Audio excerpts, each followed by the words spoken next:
ನಮಸ್ಕಾರ ಮಕ್ಕಳೇ, ಹೇಗಿದ್ದೀರಾ? ಎಲ್ಲರೂ ಚೆನ್ನಾಗಿದ್ದೀರಲ್ವಾ? ಮಕ್ಕಳೇ, ಈಗ ನಾನು ನಿಮಗೆ ಕೆಲವೊಂದು ಪ್ರಶ್ನೆಗಳನ್ನ ಕೇಳ್ತೇನೆ, ಆಯ್ತಾ? ಆ ಪ್ರಶ್ನೆಗಳಿಗೆ ನೀವು ಉತ್ತರವನ್ನ ಹೇಳ್ಬೇಕು. ಎಲ್ಲರೂ ರೆಡಿಯಾಗಿದ್ದೀರಲ್ವಾ? ಅದೇ ಪ್ರಶ್ನೆಗಳು. ನಮ್ಮ ರಾಜ್ಯ ಯಾವುದು ಮಕ್ಕಳೇ? ಗೊತ್ತಿದೆಯಾ? ನಮ್ಮ ರಾಜ್ಯ ಯಾವುದು? ನಮ್ಮ ರಾಜ್ಯ ಕರ್ನಾಟಕ. ಆಗ ಕರ್ನಾಟಕದಲ್ಲಿ ಯಾವ ಭಾಷೆಯನ್ನ ಮಾತನಾಡ್ತಾರೆ ಹೇಳಿ ನೋಡೋಣ. ಮಲಯಾಳ ಭಾಷೆನ ಅಲ್ಲ, ಹಿಂದಿನ ಅಲ್ಲ, ಮತ್ತೆ ಯಾವ ಭಾಷೆಯನ್ನ ಮಾತಾಡ್ತಾರೆ? ಕನ್ನಡವನ್ನ. ಹೌದಾ? ಈಗ ಮಲಯಾಳ ಮಾತಾಡ್ತಾರೆ, ಮಲಯಾಳ, ಇಂಗ್ಲಿಷ್, ಹಿಂದಿಯನ್ನು ಮಾತಾಡ್ತಾರೆ. ಆದ್ರೆ ನಮ್ಮ ಭಾಷೆ ಯಾವುದು? ನಮ್ಮ ಕರ್ನಾಟಕದಲ್ಲಿರೋ ಭಾಷೆ ಯಾವುದು? ಕನ್ನಡ ಭಾಷೆ ಅಲ್ವಾ? ಸರಿ, ಹಾಗಾದ್ರೆ ಇಲ್ಲಿ ಕಾಣುತ್ತಿರುವಂತ, ಇಲ್ಲಿ ನೋಡಿ, ಕಾಣ್ತಾ ಇದೆಯಾ? ಕಾಣುತ್ತಿರುವಂತಹ ಭಾವಚಿತ್ರ ಯಾರದು? ನನಗೆ ಒಂದು ಭಾವಚಿತ್ರ ತೋರಿಸಿದಲ್ವಾ? ಅದು ಯಾವುದು ಗೊತ್ತಿದೆಯಾ? ಗೊತ್ತಾಗಿಲ್ವಲ್ವಾ ಮಕ್ಕಳೇ? ಇವರು ಗೋಕಾಕೆ, ಮೀನ್ಸ್ ವಿನಾಯಕ ಕೃಷ್ಣ ಗೋಕಾಕ್. ಸರಿ, ಹಾಗಾದ್ರೆ ಇನ್ನೊಬ್ಬರ ಭಾವಚಿತ್ರವನ್ನ ತೋರಿಸ್ತೇನೆ. ಇವರು ಯಾರು? ಇದು ಯಾರ ಭಾವಚಿತ್ರ ಹೇಳಿ ನೋಡೋಣ. ದಾರಾ ಬೇಂದ್ರೆ ಅಲ್ವಾ? ದತ್ತಾತ್ರೇಯ ರಾಮಚಂದ್ರ ಬೇಂದ್ರೆ. Very good. ಗೊತ್ತಿದೆಯಾ ನಿಮ್ಗೆ? ದತ್ತಾತ್ರೇಯ ದಾರಾ ಬೇಂದ್ರೆ ಅವನ ಗೊತ್ತಿದೆಯಾ? ಫೋಟೋ ನೋಡಿದ್ದೀರಲ್ವಾ? ಸರಿ, ಮತ್ತೊಬ್ಬ ಶ್ರೇಷ್ಠ ಸಾಹಿತ್ಯ ಭಾವಚಿತ್ರ ತೋರಿಸ್ತೀನಿ. ಹೇಳಿ, ಇದು ಯಾರ ಭಾವಚಿತ್ರಿ ಮಕ್ಕಳೇ? ನಿಮ್ಗೆ ಇವರ ಚಿತ್ರ ನೋಡಿದ್ದೀರಾ? ಇವರೇ ನಮ್ಮ ರಾಷ್ಟ್ರಕವಿ ಕುವೆಂಪು ಅಲ್ವಾ? ಇವರೇ ನಮ್ಮ ರಾಷ್ಟ್ರಕವಿ ಕುವೆಂಪು. ಇವರೆಲ್ಲ ಕನ್ನಡ ಭಾಷೆಯನ್ನ ಶ್ರೇಷ್ಠ ಭಾಷೆಯನ್ನಾಗಿಸಿದವರು. ಮಕ್ಕಳೇ, ಇಂತಹ ಶ್ರೇಷ್ಠ ಸಾಹಿತಿಗಳಿಂದಾಗಿ ನಮ್ಮ ಕನ್ನಡಕ್ಕೆ ಒಟ್ಟು 8 ಜ್ಞಾನಪೀಠ ಪ್ರಶಸ್ತಿಗಳು ಬಂದಿವೆ ಅಲ್ವಾ? ಆದರೂ ಕನ್ನಡ, ನಾವು ನಮ್ಮ ಭಾಷೆಯನ್ನ ಎಲ್ಲೋ ಒಂದು ಕಡೆ ಮರಿತಾ ಇದ್ದೀವಿ ಅಲ್ವಾ? ಕನ್ನಡ ತಿಳಿದ್ರೆ ಎಲ್ಲರಿಗೊಂದು ನೆಗ್ಲೆಕ್ಟ್ ಅಲ್ವಾ? ಆಗ ವಿದ್ಯಾರ್ಥಿಗಳೇ, ಕನ್ನಡ ಭಾಷೆ ತುಂಬ ಪ್ರಾಚೀನವಾದಂತಹ ಇತಿಹಾಸವಿದೆ ಕನ್ನಡಕ್ಕೆ. ನಮ್ಮ ಭಾಷೆಯನ್ನ ಕೇವಲ ಕರ್ನಾಟಕ ಮಾತ್ರವಲ್ಲ, ಮಹಾರಾಷ್ಟ್ರ, ತಮಿಳುನಾಡು ಮುಂತಾದ ಕಡೆಗಳಲ್ಲೂ ಕೂಡ ಮಾತನಾಡ್ತಾರೆ. ಕನ್ನಡ ಲಿಪಿ ಸುಮಾರು 1500 ವರ್ಷಕ್ಕೂ ಹಿಂದಿನದು ಎಂಬುದಕ್ಕೆ ನಮಗೆ ಆಧಾರಗಳು ದೊರೆತಿವೆ. ಇದಕ್ಕೆ 5ನೇ ಶತಮಾನದ ಅಲ್ಪೇಡಿ ಶಾಸನ ನಮಗೆ ದಾಖಲೆಯನ್ನು ಒದಗಿಸುತ್ತೆ. ಇದು ನಮ್ಮ ಮಾತೃಭಾಷೆ. ಆ ಭಾಷೆಯನ್ನ ನಾವು ಉಳಿಸಬೇಕು, ಭಾಷೆಯನ್ನ ನಾವು ಬೆಳೆಸಿಕೊಂಡು ಬರಬೇಕು. ಕನ್ನಡ ಭಾಷೆಯ ಉಳಿವಿಗಾಗಿ ಇಂದಿನಿಂದಲೂ ಹೋರಾಟಗಳು ನಡೆಯುತ್ತಿವೆ. ಕನ್ನಡವನ್ನ ಬೆಳೆಸಬೇಕು, ಕನ್ನಡಕ್ಕಾಗಿ ಹೋರಾಡಬೇಕು ಎನ್ನುವಂತಹ ಆಶಯವನ್ನು ಹೊಂದಿರುವಂತಹ ಪದ್ಯ ನಿಮಗಿದೆ. ಯಾವ ಪದ್ಯ ಗೊತ್ತಿದೆಯಾ? ಆ ಪದ್ಯ ಯಾವುದು ಗೊತ್ತಾ? ಆ ಪದ್ಯವೇ ಕನ್ನಡಮ್ಮನ ಹರಕೆ. ಈ ಪದ್ಯವನ್ನು ಬರೆದವರು ನಮ್ಮ ರಾಷ್ಟ್ರಕವಿ ಕುವೆಂಪುರವರು. ಮಕ್ಕಳೇ, ಈ ಪದ್ಯವನ್ನು ಬರೆದವರು ಕನ್ನಡಮ್ಮನ ಹರಕೆ ಎಂಬ ಪದ್ಯ. ಪಾಠ 1, ಕನ್ನಡಮ್ಮನ ಹರಕೆ. ಈಗ ಈ ಪದ್ಯವನ್ನು ಬರೆದವರು ಕುವೆಂಪು. ಇವರು ನಮ್ಮ ರಾಷ್ಟ್ರಕವಿ. ಇವರು 1904ರಲ್ಲಿ ಶಿವಮೊಗ್ಗ ಜಿಲ್ಲೆಯ ತೀರ್ಥಹಳ್ಳಿ ಎಂಬಲ್ಲಿ ಜನಿಸಿದರು. ಇದರ ಪೂರ್ಣ ಹೆಸರು ಕುಪ್ಪಳ್ಳಿ ವೆಂಕಟಪ್ಪ ಪುಟ್ಟಪ್ಪ. ಈಗ ಇವರು ಪದ್ಯವನ್ನ ಬರೆದಿದ್ದಾರೆ. ಯಾವ ರೀತಿ ಇರುವ ಪದ್ಯ? ಮೊದಲೇ ಪದ್ಯವನ್ನ ಓದ್ತೇನೆ, ಸರಿಯಾಗಿ ಕೇಳ್ಕೊಳ್ಳಿ.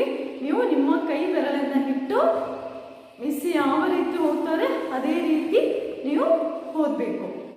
ಮಕ್ಕಳೇ, ಪಾಠವನ್ನು ಓದ್ತೇನೆ, ಸರಿಯಾಗಿ ಕೇಳ್ಕೊಳ್ಳಿ. ಪಾಠ 1, ಕನ್ನಡಮ್ಮನ ಹರಕೆ ಪದ್ಯ. ಕನ್ನಡಕ್ಕೆ ಹೋರಾಡು ಕನ್ನಡದ ಕಂದ, ಕನ್ನಡವ ಕಾಪಾಡು ನನ್ನ ಆನಂದ.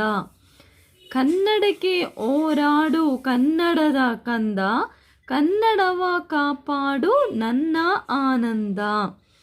ಜೋಗುಳದ ಹರಕೆ ಇದು ಮರೆಯದಿರು ಚಿನ್ನ, ಮರೆತೆಯಾದರೆ ಅಯ್ಯೋ ಮರೆತಂತೆ ನನ್ನ. ಜೋಗುಳದ ಹರಕೆ ಇದು ಮರೆಯದಿರು ಚಿನ್ನ, ಮರೆತೆಯಾದರೆ ಅಯ್ಯೋ ಮರೆತಂತೆ ನನ್ನ. ಮೊಲೆಯ ಹಾಲೆತ್ತಂತೆ ಸವಿಜೇನು ಬಾಯಿಗೆ, ತಾಯಿ ಅಪ್ಪುಗೆಯಂತೆ ಬಲು ಸೊಗಸು ಮೇಯಿಗೆ. ಮೊಲೆಯ ಹಾಲೆತ್ತಂತೆ ಸವಿಜೇನು ಬಾಯಿಗೆ, ತಾಯಿ ಅಪ್ಪುಗೆಯಂತೆ ಬಲು ಸೊಗಸು ಮೇಯಿಗೆ. ಮಕ್ಕಳೇ, ಪದ್ಯದ ವಿವರಣೆಯನ್ನ ಮಾಡ್ತೀನಿ, ಸರಿಯಾಗಿ ಕೇಳ್ಕೊಳ್ಳಿ. ಪಾಠ 1 ಕನ್ನಡಮ್ಮನ ಹರಕೆ ಪದ್ಯ. ಕನ್ನಡಮ್ಮನ ಹರಕೆ ಅಂತ ಹೇಳಿದ್ರೆ ಕನ್ನಡಮ್ಮ ಅಂತ ಹೇಳಿದ್ರೆ ಕನ್ನಡಾಂಬೆ, ಇವರ ಹರಕೆ ಅಂತ ಹೇಳಿದ್ರೆ ಇವರ ಆಶೀರ್ವಾದ. ಹಾಗೆ ಈಗ ಮೊದಲನೇ ಪಾಠ ಹೋಗ್ತೇನೆ. ಕನ್ನಡಕ್ಕೆ ಹೋರಾಡು ಕನ್ನಡದ ಕಂದ, ಕನ್ನಡವ ಕಾಪಾಡು ನನ್ನ ಆನಂದ. ಹೇಳಿದ್ರೆ ಕನ್ನಡಕ್ಕೆ ಹೋರಾಡು ಕನ್ನಡದ ಕಂದ, ಕನ್ನಡದ ಕಂದ. ಈಗ ಕನ್ನಡಾಂಬೆ ಯಾವ ರೀತಿ ಹೇಳ್ತಾ ಇದ್ದಾರೆ ಅಂತ ಹೇಳಿದ್ರೆ, ಈಗ ಮಕ್ಕಳನ್ನ ನಾವು ಕಂದ ಅಂತೇಳಿ ಕರಿತೀವಲ್ವಾ, ಹಾಗೆ ಕನ್ನಡಾಂಬೆ ನಮ್ಮನ್ನ ಕಂದ ಅಂತೇಳಿ ಕರೆದು ಹೇಳ್ತಿದ್ದಾರೆ. ಏನು ಅಂತ ಹೇಳಿದ್ರೆ ಕನ್ನಡವನ್ನ ಕಾಪಾಡು ಅಂತೇಳಿ ಅವರು ನಮ್ಮನ್ನ ಮಕ್ಕಳ ತರ ಕರೆದು ಹೇಳ್ತಿದ್ದಾರೆ. ಕನ್ನಡಕ್ಕೆ ನಿನಗೆ ಏನ್ ಮಾಡ್ಬೇಕು? ಹೋರಾಡಬೇಕು.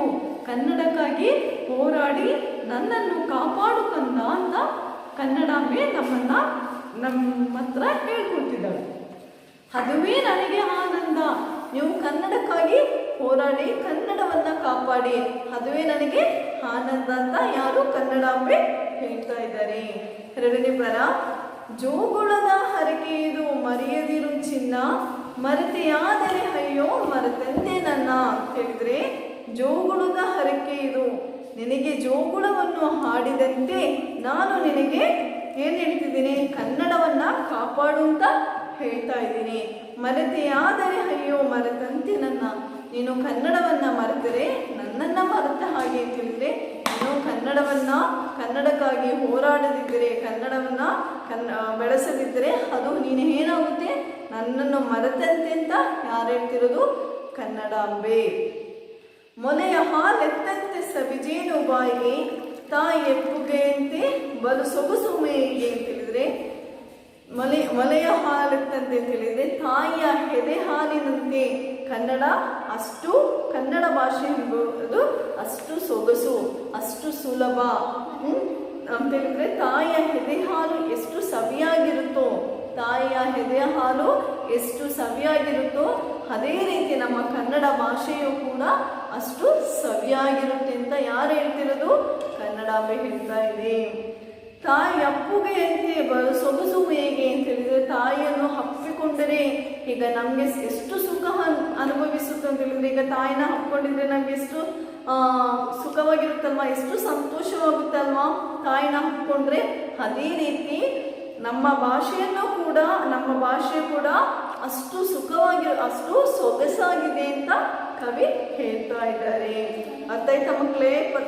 ಅರ್ಥ ಆಯ್ತಾ? ಈ ಪದ್ಯದ ವಿವರಣೆ ಅರ್ಥ ಆಯ್ತಾ? ಕೇಳಿದ್ರೆ ಏನು ಅಂತ ಹೇಳಿದ್ರೆ, ಕನ್ನಡಕ್ಕಾಗಿ ನೀನು ಹೋರಾಡಬೇಕು, ಕನ್ನಡವನ್ನ ಬೆಳೆಸಬೇಕು ಅಂತ ಯಾರು ಹೇಳ್ತಾ ಇದ್ದಾರೆ? ಕನ್ನಡಾಂಬೆ ಹೇಳ್ತಾ ಇದ್ದಾರೆ. ಅರ್ಥ ಆಯ್ತಾ ಮಕ್ಕಳೇ ಪದ್ಯ ನಿಮಗೆ? ಅರ್ಥ ಆಯ್ತಾ? ಈಗ ಇನ್ನು ಇದರ ಉಳಿದ ಭಾಗವನ್ನ ಮುಂದಿನ ತರಗತಿಯಲ್ಲಿ ನಾವು ತಿಳಿದುಕೊಳ್ಳೋಣ. ಧನ್ಯವಾದಗಳು.